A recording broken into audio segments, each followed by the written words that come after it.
آج بعض ایسے علماء بھی ہیں جو لوگوں کو قرآن مجید پڑھنے سمجھنے سے روکتے ہیں اور کہتے ہیں کہ قرآن پڑھو گے تو گمراہ ہو جاؤ گے۔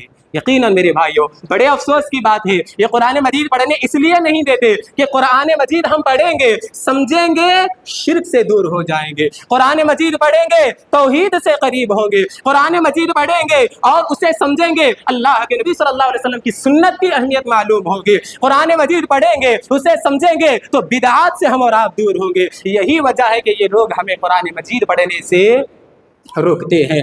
يا أيها الذين آمنوا إذا نودي للصلاة من يوم الجمعة فاسعوا إلى ذكر الله وذروا البيع ذلكم خير لكم إن كنتم تعلمون۔ تمام قسم کی تعریف، توصیف، بڑائی، کبریائی، حمد و ثنا اسی ایک اللہ وحدہ لا شریک کے لیے لائق و زیبا ہے کہ جس اللہ رب العالمین نے ہم تمام کائنات کو 6 دنوں میں پیدا کیا اور ہم انسانوں کو اشرف المخلوقات بنا کر پیدا کیا۔ پیدا کرنے کے بعد یوں ہی بے مقصد نہیں چھوڑا بلکہ اپنے پیدا کرنے کا مقصد بیان کرتے ہوئے فرمایا وَمَا خَلَقْتُ الْجِنَّ وَالْإِنسَ إِلَّا لِيَعْبُدُونِ، کہ میں نے جنوں اور انسانوں کو محض اپنی عبادت کے لیے پیدا کیا ہے۔ لاکھوں کروڑوں درود کا نزول ہو تمام انبیاء کرام پر، خصوصاً میرے اور آپ کے آخری نبی امام الانبیاء، میرے اور آپ کے دلوں کی بہار جناب محمد رسول اللہ صلی اللہ علیہ وسلم پر۔ برادران اسلام، نوجوان ساتھیوں، عزیز بچوں، پردہ نشین خواتین اسلام، خطبہ مسنونہ کے بعد میں نے جس آیت کی تلاوت آپ لوگوں کے سامنے پیش کی ہے اس مناسبت سے خطبہ جمعہ کا عنوان انشاءاللہ قرآن مجید کے ہم پر کیا حقوق ہیں ہوگا۔ معزز حاضرین، وہ قرآن مجید جسے اللہ رب العالمین نے رمضان المبارک میں نازل کیا ہے، وہ قرآن مجید جس کے پڑھنے پر اللہ رب العالمین اس کے ایک حرف پر 10 نیکیاں عطا کرتا ہے، وہ قرآن مجید جس کی تلاوت، جس کا پڑھنا ہمارے لیے کل قیامت کے دن سفارشی بنا کر پیش کیا جائے گا، وہ قرآن مجید جس کے پڑھنے سے دلوں کو اطمینان اور سکون محسوس ہوتا ہے، وہ قرآن مجید جسے ہم سمجھ کر پڑھیں اور اس پر عمل کرے تو حقیقی معنوں میں ہمیں قرآن کی مٹھاس اور قرآن کی لذت محسوس ہوگی۔ میرے بھائیوں، یہ قرآن مجید جسے اللہ رب العالمین نے ہم تمام انسانوں کی ہدایت کے لیے اتارا ہے، یہ قرآن مجید جس کے اندر ہماری اور آپ کی زندگی گزارنے کا طریقہ بیان کیا گیا ہے، وہ قرآن مجید جسے ہمارے لیے قانون کے طور پر اتارا گیا ہے، وہ قرآن مجید جس میں ہمارے اور آپ کا لائے عمل بتایا گیا ہے۔ کیوں نہ ہم اس قرآن مجید کے حقوق کو جانیں کہ وہ قرآن کے کیا حقوق ہیں اور ہماری کیا ذمہ داری ہے کہ ہم ان حقوق کو ادا کریں۔ میرے بھائیوں، آئیے میں ایک شعر کے ساتھ جو ہے ان حقوق کا آغاز کرتا ہوں۔ شاعر کہتا ہے کتاب ہدا میں یہ تاثیر دیکھی ہے، ہدا یعنی ہدایت دینے والی کتاب، ہدایت یافتہ کتاب، کتاب ہدا میں یہ تاثیر دیکھی ہے، بدلتی ہوئی قوموں کی تقدیر دیکھی ہے کہ جو آدمی اس قرآن مجید کو ہدایت کی نیت سے پڑھتا ہے اللہ اسے سیدھے راستے پر گامزن کرتا ہے، اللہ رب العالمین اس کی تقدیر بدل دیتا ہے۔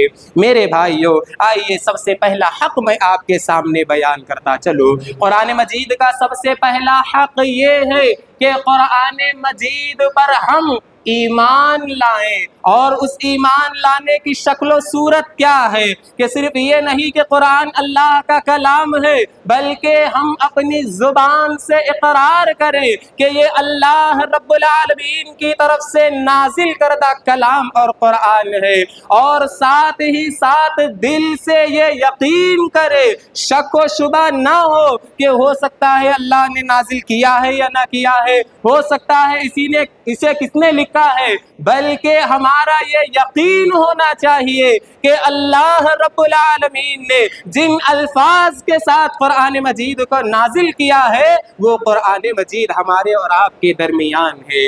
اسی طرح قرآن مجید کا جو حق ہے ایمان لانے کا، اس کی ایک شکل و صورت یہ ہے کہ ہم اپنے جوارح، اپنے ارکان کے ساتھ اس پر عمل کر کے دکھائیں۔ یہ نہیں کہ صرف تلاوت کر رہے ہیں، یہ نہیں کہ صرف جو ہے اسے سمجھ بھی نہیں رہے ہیں، بلکہ ہمارا یہ حق ہے، ہمارے لیے یہ ضروری ہے کہ جب ہم قرآن پر ایمان لا رہے ہیں تو اس قرآن پر عمل کرنے کی کوشش کریں۔ میرے بھائیو، اللہ رب العالمین کہتا ہے وَقُلْ آمنت بما انزل اللہ من کتاب، اے نبی صلی اللہ علیہ وسلم آپ کہہ دیجئے کہ میں اس کتاب پر ایمان لاتا ہوں جو اللہ رب العالمین نے نازل کی ہے۔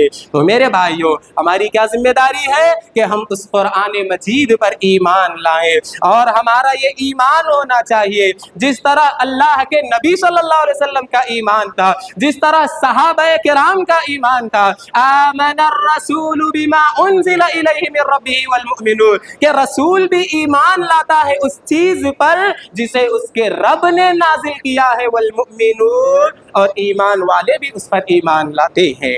ایمان والے کون ہیں؟ صحابہ کرام رضوان اللہ علیہم اجمعین۔ تو میرے بھائیوں، یہ وہ قرآن مجید ہے جسے اللہ رب العالمین نے حضرت جبرائیل علیہ السلام کے ذریعے 23 سال کی مدت میں تھوڑا تھوڑا کر کے رمضان المبارک کے مہینے میں نازل کیا ہے۔ اللہ رب العالمین کہتا ہے وَنَزَّلْنَاهُ تَنزِيلًا، اور ہم نے اس قرآن کو تھوڑا تھوڑا کر کے نازل کیا ہے۔ کس کے ذریعے نازل کیا ہے؟ حضرت جبرائیل علیہ السلام کے ذریعے۔ اللہ رب العالمین کہتا ہے إِنَّهُ لَتَنزِيلُ رَبِّ الْعَالَمِينَ، کہ بے شک اس کو یعنی قرآن کو نازل کیا ہے رب العالمین۔ کس نے نازل کیا ہے؟ جو سارے جہانوں کا رب ہے، اس نے جو ہے اس قرآن کو نازل کیا ہے۔ نزل بہ الروح الامین، اس قرآن کو لانے والا کون ہے؟ امانت دار فرشتہ ہے جسے اس نے اللہ کے نبی صلی اللہ علیہ وسلم پر لا کر دیا ہے۔ تو میرے بھائیوں، اس سے ان لوگوں کا عقیدہ باطل ہوتا ہے جو لوگ یعنی جو شیعہ حضرات وغیرہ ہیں، وہ کہتے ہیں کہ اصل میں قرآن نعوذ باللہ حضرت علی کے پاس آنا تھا، جبکہ اللہ رب العالمین حضرت جبرائیل علیہ السلام کے متعلق کہتا ہے نزل بہ الروح الامین، امانت دار فرشتہ جس نے قرآن کو لایا ہے اللہ کے حکم کے مطابق، اللہ کے نبی صلی اللہ علیہ وسلم کو لا کر دیا ہے۔ میرے بھائیوں، ہمارا اور آپ کا یہ ایمان ہونا چاہیے کہ اس قرآن کی حفاظت کی ذمہ داری اللہ رب العالمین نے لی ہے۔ اللہ رب العالمین نے کہا اِنَّا نَحْنُ نَزَّلْنَا الذِّكْرَ وَإِنَّا لَهُ لَحَافِظُونَ، کہ بے شک ہم ہی نے اس ذکر کو، اس قرآن کو نازل کیا ہے، وَإِنَّا لَهُ لَحَافِظُونَ، اور ہم ہی اس کی حفاظت کرنے والے ہیں۔ لیکن آئے دن ہم دیکھتے ہیں کہ لوگ قرآن میں شکوک و شبہات پیدا کرنے کی کوشش کرتے ہیں۔ کوئی کہتا ہے کہ قرآن مجید سے بعض آیتیں ختم کر دی جائے، کوئی کہتا ہے کہ قرآن مجید میں رد و بدل کیا جائے۔ یہ بات یاد رکھیں، یہ قرآن مجید اللہ رب العالمین کا وہ معجزہ ہے کہ قیامت تک اس میں کوئی رد و بدل ہونے والا نہیں ہے۔ یہ وہ قرآن مجید ہے جس میں نہ کوئی اضافہ کر سکتا ہے، یہ وہ قرآن مجید ہے جس میں نہ کوئی کمی کر سکتا ہے۔ اللہ رب العالمین کہتا ہے لا یأتیہ الباطل من بین یدیہ ولا من خلفہ، کہ اس قرآن کے اندر کوئی بھی باطل چیز نہ جو ہے اوپر سے لائی جا سکتی ہے، نہ سامنے سے لائی جا سکتی ہے اور نہ پیچھے سے لائی جا سکتی ہے۔ تنزیل من حکیم حمید، یہ وہ قرآن مجید ہے جو حکمت والے رب اور تعریف کیے جانے والے رب کی طرف سے نازل کردہ ہے۔ تو میرے بھائیوں، اور بھی بے شمار آیتیں ہیں جن میں اللہ رب العالمین نے قرآن مجید کا ایک حق یہ بیان کیا ہے کہ ہم اس کے اوپر ایمان لائیں، لیکن آج دیکھا جاتا ہے بہت سارے ایسے مسلمان ہیں جن کے دل میں شکوک و شبہات ہیں۔ یہی وجہ ہے کہ نہ اللہ انہیں ہدایت دیتا ہے اور نہ ہی انہیں جو ہے سیدھے راستے کی طرف لاتا ہے۔ تو میرے بھائیوں، قرآن مجید کا دوسرا حق، قرآن مجید کا پہلا حق اس کے اوپر ایمان لانا ہے، اور قرآن مجید کا دوسرا حق یہ ہے کہ اس کی تلاوت کا اہتمام کیا جائے، بار بار جو ہے اس قرآن مجید کو پڑھا جائے، جیسا کہ اللہ رب العالمین ذکر کرتے ہوئے کہتا ہے وَاتْلُ مَا أُوحِيَ إِلَيْكَ مِن كِتَابِ رَبِّكَ لَا مُبَدِّلَ لِكَلِمَاتِهِ، کہ اے نبی صلی اللہ علیہ وسلم، آپ کے پاس وحی کے ذریعے آپ کے رب کی طرف سے جو کتاب اتاری گئی ہے، جو کتاب وحی کے ذریعے آپ کے پاس بھیجی گئی ہے، اس کتاب کی تلاوت کرتے رہیں، اس کتاب کو پڑھتے رہیں۔ لا مبدل لکلماتی، کہ اس قرآن، اس کتاب کا ایک کلمہ بھی بدلنے والا نہیں ہے۔ تو میرے بھائیوں، ایک اور مقام پر اللہ رب العالمین سورہ عنکبوت میں ذکر کرتے ہوئے کہتا ہے اتل ما اوحی الیک من الکتاب واقم الصلاۃ، اے نبی صلی اللہ علیہ وسلم، وحی کے ذریعے آپ کے پاس جس کتاب کو بھیجا گیا ہے اس کتاب کی تلاوت کرتے رہے، اس کتاب کو پڑھتے رہے، واقم الصلاۃ، اور نماز قائم کرتے رہے۔ تو میرے بھائیوں، ان دونوں آیتوں سے ہمیں یہ بات معلوم ہوئی کہ قرآن مجید کو بار بار پڑھا جائے، تلاوت کی جائے، یہ نہیں کہ صرف رمضان المبارک میں پڑھا جائے یا سنا جائے اور رمضان میں قرآن بند کرنے کے بعد ڈائریکٹ جو ہے دوسرے رمضان میں قرآن کھولا جائے۔ افسوس کے ساتھ کہنا پڑتا ہے کہ ہم میں سے اکثر یا بہت سارے مسلمان ایسے بھی ہیں کہ جو قرآن مجید صرف کبھی کبھار پڑھتے ہیں، یا بعض لوگوں کو یہ دیکھا جاتا ہے کہ پڑھتے تو نہیں ہیں، جو لوگ انتقال کیے ہوئے ہیں ان کے پاس لا کر جو ہے ختم قرآن کیا جاتا ہے، جو کہ بدعت ہے۔ نہ اللہ کے نبی صلی اللہ علیہ وسلم نے ایسا عمل کرنے کو کہا ہے، اور نہ اللہ تبارک و تعالی نے یہ کہا ہے کہ کسی مرنے والے کے پاس بیٹھ کر قرآن پڑھا جائے۔ تو میرے بھائیوں، قرآن مجید کی تلاوت اس کے حق ادا کرتے ہوئے کی جائے، جیسا کہ اللہ رب العالمین ذکر کرتے ہوئے کہتا ہے الذین آتیناہم الکتاب یتلونہ حق تلاوتی، کہ وہ لوگ جنہیں کتاب دی گئی ہے وہ اللہ کے کتاب کی تلاوت ایسے کرتے ہیں کہ اس کا حق ادا کرتے ہیں۔ اللہ کی کتاب کی تلاوت اس کے حق کے ساتھ ادا کرنے کا مطلب کیا ہے؟ مطلب یہ ہے کہ قرآن مجید کو اچھی طرح پڑھا جائے۔ آج بعض لوگوں کو دیکھا جاتا ہے اس قدر قرآن پڑھتے ہیں، نہ اس کے الفاظ واضح ہوتے ہیں، نہ اس کی تجوید واضح ہوتی ہے، اور نہ ایسی آواز ہوتی ہے کہ جس آواز کو سنا جائے۔ آج آپ دیکھیں بہت سارے لوگ رمضان المبارک میں آخری دنوں میں کیا کرتے ہیں، 3 دن میں ختم قرآن پڑھتے ہیں، 10 دن کا شبینہ مارتے ہیں، اور پڑھنے والا حافظ قرآن صرف یعلمون تعلمون پڑھ کر قرآن مجید کی بے ادبی کرتا ہے، جبکہ اللہ رب العالمین نے کیا کہا؟ قرآن مجید کی تلاوت اس کے حق کے ساتھ ادا کرو۔ اس کا حق کیا ہے؟ پہلا حق یہ ہے کہ اسے ترتیل کے ساتھ پڑھا جائے، ٹہر کر پڑھا جائے، آرام سے پڑھا جائے۔ کمپٹیشن نہیں کرنا ہے کہ میرا 1 قرآن ختم ہوا، میرے 2 قرآن ختم ہوئے، میرے 3 قرآن ختم ہوئے، ہمیں کمپٹیشن نہیں کرنا ہے، بلکہ ٹہر کر آرام سے پڑھنا ہے، جیسا کہ اللہ رب العالمین نے کہا وَرَتَّلْنَاهُ تَرْتِيلًا، اور ہم نے اس قرآن کو ٹہر کر پڑھ کر جو ہے محمد صلی اللہ علیہ وسلم کو سنایا ہے، اور ہمیں بھی یہی حکم دیا گیا ہے وَرَتِّلِ الْقُرْآنَ تَرْتِيلًا، اور قرآن مجید کو ٹہر ٹہر کر آرام سے پڑھا جائے۔ تو میرے بھائیوں، اسی طرح قرآن مجید کی تلاوت کا ایک حق یہ ہے کہ قرآن مجید کو تجوید سے پڑھا جائے، قرآن مجید کے جو زیر زبر اور مخارج ہے ان کو ادا کرتے ہوئے اس کی تلاوت کی جائے۔ آج آپ دیکھیں کتنے لوگ ہیں قرآن مجید پڑھتے ہیں، نہ زبر زیر کا خیال کرتے ہیں، نہ مد کا خیال کرتے ہیں، نہ مخرج کا خیال کرتے ہیں کہ کون سے حرف کو کہاں سے نکالنا ہے، بس ایسے ہی پڑھتے جا رہے ہیں، جبکہ قرآن مجید کی تلاوت کا حق یہ ہے کہ اس کو تجوید کے ساتھ پڑھا جائے۔ حضرت عبداللہ ابن مسعود رضی اللہ تعالیٰ عنہ بیان کرتے ہیں، حضرت عبداللہ ابن مسعود رضی اللہ تعالیٰ عنہ بیان کرتے ہیں جوّد القرآن زینوہ باحسن الاصوات، قرآن مجید کو تجوید کے ساتھ پڑھو اور قرآن مجید کو خوبصورت آواز سے پڑھو اور قرآن مجید کو مزین کرو اپنی اچھی آواز کے ذریعے۔ میرے بھائیوں، قرآن مجید کی تلاوت کا ایک تیسرا حق یہ ہے کہ قرآن مجید کو اچھی آواز سے پڑھا جائے، کہ یہ قرآن مجید جب ہم تلاوت کر رہے ہوتے ہیں تو اللہ رب العالمین سنتا ہے۔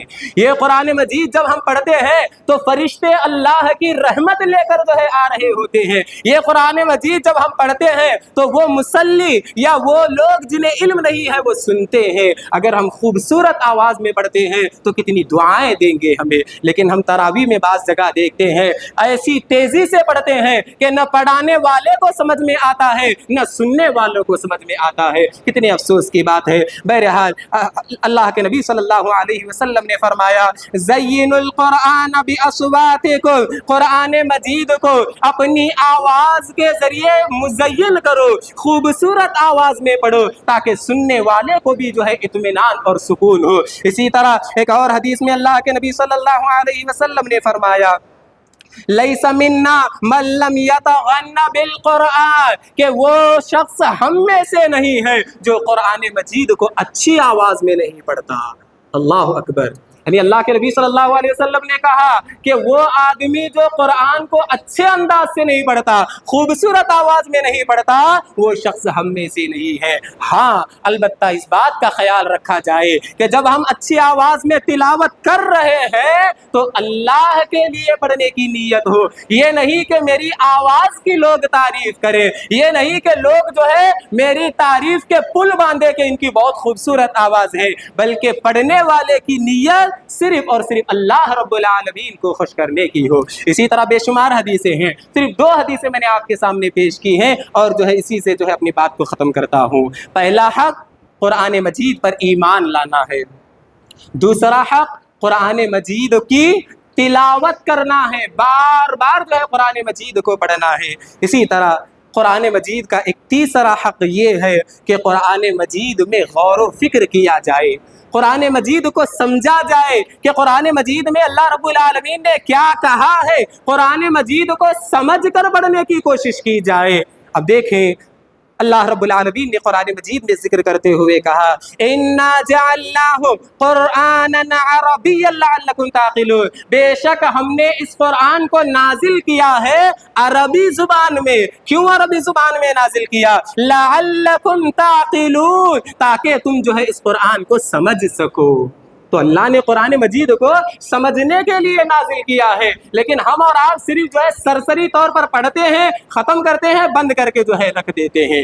ایسا نہیں ہے کہ ثواب نہیں ملتا، ثواب ملتا ہے، لیکن اس آدمی کو جو قرآن مجید سمجھ کر پڑھتا ہے اسے اور زیادہ جو ہے ثواب ملتا ہے۔ اسی طرح میرے بھائیوں، اللہ رب العالمین نے قرآن مجید میں غور و فکر کا حکم دیتے ہوئے کہا کتاب انزلناہ الیک مبارک لیدبروا آیاتہ، کہ وہ کتاب جس کو جو ہے تمہاری طرف نازل کیا ہے وہ مبارک کتاب ہے، بابرکت کتاب ہے، لیدبروا، اللہ رب العالمین نے کہا کہ اس کی آیتوں میں غور و فکر کرو، اس کی آیتوں میں غور و فکر کرو کہ اللہ رب العالمین کیا کہنا چاہتا ہے۔ اسی طرح ایک اور مقام پر اللہ رب العالمین نے ذکر کرتے ہوئے ان لوگوں کو کہا جو قرآن مجید سمجھنے کی کوشش نہیں کرتے، افلا یتدبرون القرآن، کیا وہ لوگ قرآن میں غور و فکر نہیں کرتے؟ کیا وہ کیا وہ لوگ قرآن مجید کو سمجھنے کی کوشش نہیں کرتے؟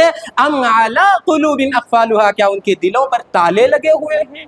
میرے بھائیوں، جب ہم اپنے حالات کو دیکھتے ہیں، جب ہم اپنا جائزہ لیتے ہیں، تو یقیناً یہ آیت ہم پر فٹ ہوتی ہے کہ ہم صرف قرآن مجید کو پڑھنا چاہتے ہیں، قرآن مجید میں غور و فکر نہیں کرنا چاہتے، قرآن مجید کو سمجھنا نہیں چاہتے، قرآن مجید پر عمل نہیں کرنا چاہتے۔ اسی طرح ایک اور مقام پر اللہ رب العالمین نے ذکر کرتے ہوئے کہا افلا يتدبرون القرآن ولو كان من عند غیر اللہ لوجدوا فیہ اختلافا کثیرا، کیا وہ لوگ قرآن مجید میں غور نہیں کرتے، فکر نہیں کرتے، سمجھنے کی کوشش نہیں کرتے؟ اللہ نے کہا اگر یہ قرآن دوسروں کی طرف سے ہوتا تو اس میں بہت زیادہ اختلاف ہوتا، لیکن یہ قرآن اللہ کی طرف سے ہے اور اس میں ذرا برابر بھی اختلاف نہیں ہے۔ تو میرے بھائیوں، بتانے کی بات یہ ہے کہ ہم قرآن مجید تلاوت کرتے تو ہیں لیکن اسے سمجھنے کی کوشش نہیں کرتے، جبکہ حضرت عبداللہ ابن مسعود رضی اللہ تعالیٰ عنہ صحابہ کرام کا حال بتاتے ہیں، کہتے ہیں کان الرجل منا اذا تعلم 10 آیات لم يجاوزهن حتى يعرف معانیهن والعمل بهن، کہتے ہیں حضرت عبداللہ ابن مسعود کہ ہم میں سے کوئی بھی آدمی جب 10 آیتوں کو یاد کر لیتا، کتنی آیتوں کو؟ 10 آیتوں کو یاد کر لیتا تو اس وقت تک آگے نہیں بڑھتا تھا جب تک کہ اس کے معانی کو نہیں سمجھ لیتا تھا۔ 10 آیتیں تو یاد کر لیتا تھا اور ان آیتوں کے معانی کو سمجھتا تھا اور اس پر جو ہے عمل نہیں کرتا تھا، تب تک جو ہے ان 10 آیتوں سے آگے نہیں بڑھتا تھا۔ تو میرے بھائیوں، ہمارے اور آپ کے لیے بھی ضروری ہے کہ جہاں ہم قرآن مجید پڑھ رہے ہیں، تلاوت کر رہے ہیں، وہیں ہماری ذمہ داری ہے کہ ہم قرآن مجید کو سمجھنے کی کوشش کریں۔ اسی طرح میرے بھائیوں، امام طبری رحمہ اللہ علیہ بیان کرتے ہیں انی لاتعجب ممن قرأ القرآن ولم يعلم تأویلہ کیف یلتذ بقراءتہ، کہتے ہیں کہ امام طبری رحمہ اللہ علیہ کہتے ہیں کہ مجھے تعجب ہوتا ہے کہ جو آدمی قرآن پڑھتا ہے لیکن قرآن مجید کو سمجھتا نہیں تو کیسے جو ہے اسے قرآن کی مزہ محسوس ہوگا، کیسے جو ہے اسے قرآن کی مٹاس محسوس ہوگی؟ جب تک وہ قرآن مجید کو نہیں سمجھے گا اس وقت تک جو ہے اسے قرآن کی مٹاس محسوس نہیں ہوگی۔ تو میرے بھائیوں، اسی طرح امام زرکشی رحمہ اللہ علیہ کہتے ہیں من لم یکن له علم وفہم وتقوی وتدبر لم یدرک من لذت القرآن شیئا، کہ جو آدمی قرآن مجید کو نہیں سمجھتا، قرآن مجید کا فہم نہیں رکھتا، تقوی نہیں رکھتا، قرآن مجید میں تدبر نہیں کرتا، غور و فکر نہیں کرتا، تو ایسا آدمی قرآن کی ذرا سی بھی مٹھاس کو محسوس نہیں کر سکتا۔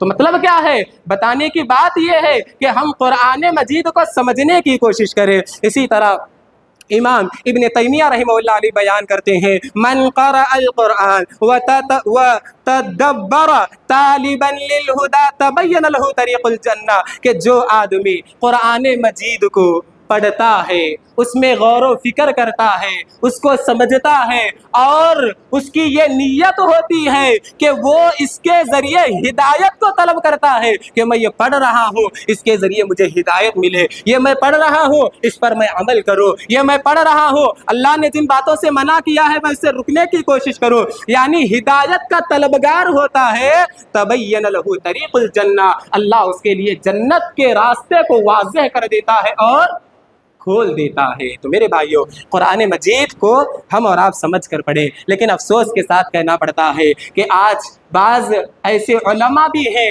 جو لوگوں کو قرآن مجید پڑھنے سمجھنے سے روکتے ہیں اور کہتے ہیں کہ قرآن پڑھو گے تو گمراہ ہو جاؤ گے۔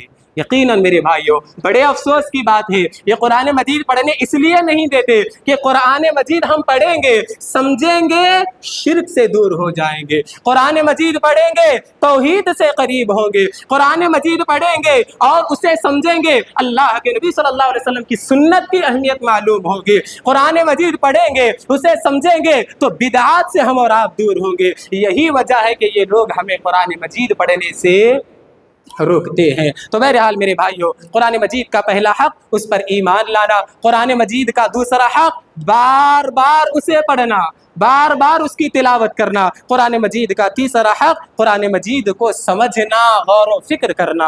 اسی طرح قرآن مجید کا ایک چوتھا حق یہ ہے کہ قرآن مجید پر عمل کیا جائے، کہ جو اللہ رب العالمین نے احکامات بیان کیے ہیں، اللہ رب العالمین نے جن باتوں کو کرنے کا حکم دیا ہے ان پر عمل کرے، اور جن باتوں سے روکا ہے ان باتوں سے رکنے کی کوشش کرے۔ میرے بھائیوں، اللہ رب العالمین ذکر کرتے ہوئے کہتا ہے وَمَن لَّمْ يَحْكُم بِمَا أَنزَلَ اللَّهُ فَأُولَٰئِكَ هُمُ الْكَافِرُونَ، اور جو لوگ اللہ کے نازل کردہ کتاب کے مطابق فیصلہ نہیں کرتے فَأُولَٰئِكَ هُمُ الْكَافِرُونَ، وہ کافر ہیں۔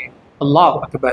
یعنی آج آپ دیکھیں ہمارے جو معاملات ہیں، ہم قرآن کے ذریعے فیصلہ نہیں کرتے، ہم حدیث کے ذریعے فیصلہ نہیں کرتے۔ اس سے پہلے بھی ایک عالم اپنے خطبے میں یہ ارشاد فرما رہے تھے، کہہ رہے تھے کہ قرآن مجید کے ذریعے ہم فیصلہ نہیں کرتے، حدیث کے ذریعے ہم نہیں دیکھتے بزرگوں نے کیا کہا ہے، ولیوں نے کیا کہا ہے، گاؤں کے بڑوں نے کیا کہا ہے، ہمارے باپ دادا نے کیا کہا ہے، اسی طریقے پر وہ لوگ جو ہے چلنے کی کوشش کرتے ہیں۔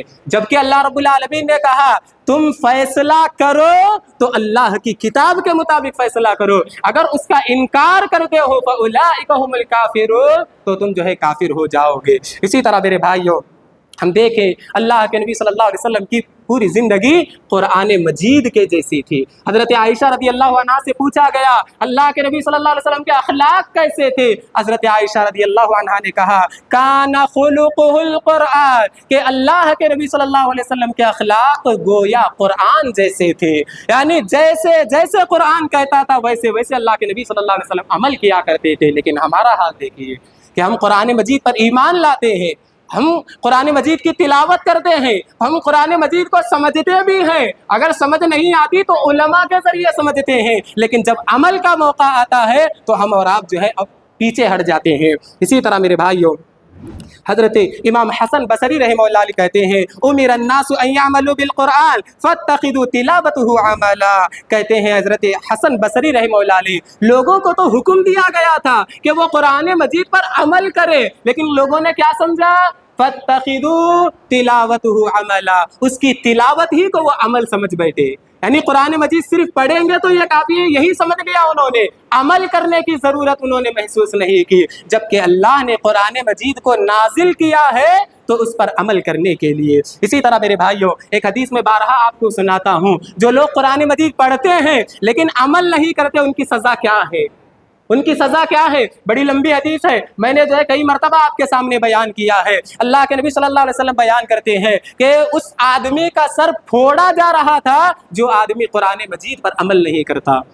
اللہ کے نبی صلی اللہ علیہ وسلم نے فرمایا الذی یاخذ القرآن یرفض وینام صلاۃ المکتوبہ، کہ اللہ کے نبی صلی اللہ علیہ وسلم نے دیکھا کہ ایک فرشتہ ایک آدمی کے سر پر پتھر مار رہا ہے، پتھر مار کر جو اس کا سر کچل رہا ہے، یہ حدیث میں نے بارہا بیان بھی کی ہے۔ تو اللہ کے نبی پریشان ہو کر پوچھتے ہیں کہ اس آدمی کا سر کیوں کچلا جا رہا ہے؟ تو فرشتے کہتے ہیں کہ یہ وہ آدمی ہے یاخذ القرآن، قرآن پڑھتا تھا، قرآن مجید سمجھتا تھا لیکن اس پر عمل نہیں کرتا تھا اور فرض نمازوں سے سویا ہوا رہتا تھا۔ میرے بھائیوں، ایک آخری جو حق ہے قرآن مجید کا وہ بیان کر کے اپنی بات کو ختم کرتا ہوں، وہ ہے قرآن مجید کو دوسروں تک پہنچانا۔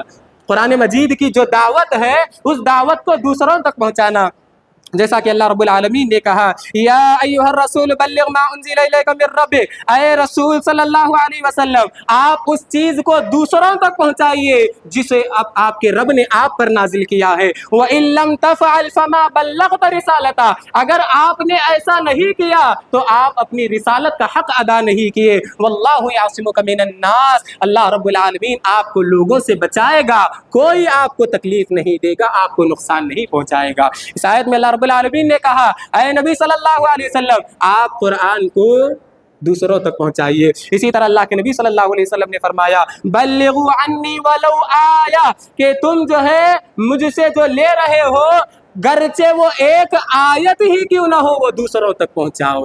تو میرے بھائیوں، بہت سارے دلائل ہیں لیکن وقت اس بات کی اجازت نہیں دیتا۔ بس آخر میں حضرت ابو ذر غفاری رضی اللہ تعالیٰ عنہ کا ایک قول بیان کر کے اپنی بات کو ختم کرتا ہوں. صحیح بخاری کی روایت ہے، حضرت ابو ذر غفاری رضی اللہ تعالیٰ عنہ بیان کرتے ہیں کہ اگر میری گردن پر تلوار رکھ دی جائے، کیا کہتے ہیں، میری گردن پر تلوار رکھ دی جائے اور میرے پاس ایک ایسا کلمہ ہے جسے میں نے اللہ کے نبی صلی اللہ علیہ وسلم سے لیا ہے، تو میں وہ کلمہ اپنی گردن کٹنے سے پہلے وہ جو ہے کسی اور تک جو ہے پہنچا کر رہوں گا. اللہ اکبر. یہ صحابہ کرام کا جذبہ تھا میرے بھائیوں. بہرحال قرآن مجید کے جو حقوق ہیں، پہلا حق کیا ہے؟ قرآن مجید پر ایمان لایا جائے. دوسرا حق کیا ہے؟ قرآن مجید کو بار بار پڑھا جائے. تیسرا حق کیا ہے؟ قرآن مجید کو سمجھا جائے، غور و فکر کیا جائے. اور چوتھا حق کیا ہے؟ قرآن مجید پر عمل کیا جائے. اور پانچواں حق یہ ہے کہ قرآن مجید کو دوسروں تک جو ہے پہنچائے. آخر میں اللہ رب العالمین سے دعا ہے کہ اللہ رب العالمین تمام مسلمانوں کو قرآن مجید کے ان حقوق کو جانتے ہوئے اس پر عمل کرنے کی توفیق دے. آمین. الہ العالمین رمضان المبارک کا مہینہ قریب سے قریب ہوتا جا رہا ہے. الہ العالمین ہمیں رمضان تک پہنچا، ہمیں زیادہ سے زیادہ نیکیاں کرنے کی توفیق عنایت فرما. آمین. الہ العالمین جو بیمار ہیں انہیں شفا یاب کاملہ عاجلہ عطا فرما. الہ العالمین جو پریشان ہیں ان کی پریشانیوں کو دور فرما. الہ العالمین ہم تمام مسلمانوں کو 5 وقتہ نمازی بنا. الہ العالمین ہم تمام کو ایک بنا، نیک بنا. آمین. وآخر دعوانا ان الحمدللہ رب العالمین. Mm-hmm.